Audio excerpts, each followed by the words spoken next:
Welcome to our Maha Periyava களஞ்சியம் channel. இன்னைக்கு நம்ம மகாபெரிவா அருள்வாக்கை தெரிந்து கொள்ளலாம். தினமும் அரை மணி நேரமாவது மௌனமாக தியானம் செய்யுங்கள்.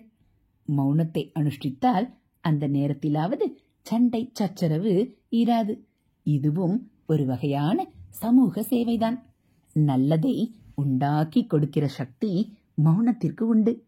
நன்மைகளை பெற்றுத்தர மௌனமே உபாயமாக இருக்கிறது என்பதை மௌனம் சர்வார்த்த சாதகம் என்று சொல்வார்கள். ஒன்றை சுருக்கமாக சொன்னால் அது மனதில் பதியாமல் போய்விடலாம். அதையே சுவாரஸ்யமான கதையாக சொன்னால் நன்றாக மனதில் பதியும். வரவு செலவு என்பது பணம் ஒன்றில் மட்டும் இல்லை. நாம் வார்த்தையை அதிகம் விட்டால் அது செலவு. எதிராளியிடம் வாங்கி கட்டிக்கொள்வது வரவு.